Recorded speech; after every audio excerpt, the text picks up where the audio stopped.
O'zbekiston Xorvatiya o'yini.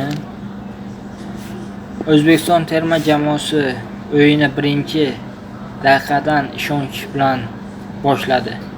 Birinchi bo'limda to'p nazorati va hujum sifati raqibdan ancha ustun bo'ldi. Nihoyat 24-daqiqada Hasanov mahorat bilan darvozani ishg'ol qildi, hisobni ochdi va jamoasi ruhi ko'tarildi. Ikkinchi bo'limda Xorvatiya 80-daqiqada Tino to'pni darvozaga joyladi.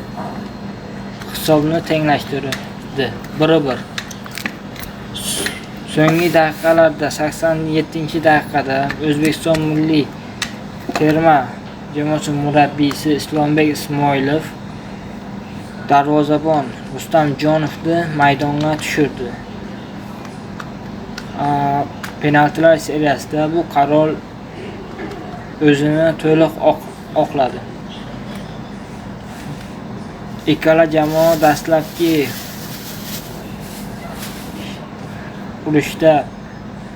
penalti urishda xato qildi.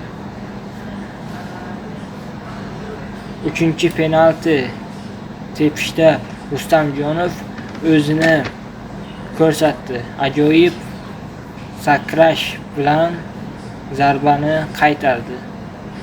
Jamoasini qutqardi. Eng oxirgi penaltini mas'uliyat Hasanov zimmasiga tushdi.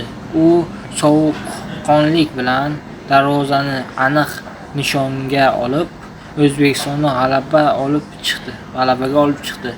Natija: O'zbekiston 4, Xorvatiya 3. Xorvatiyaliklar mag'lub etildi.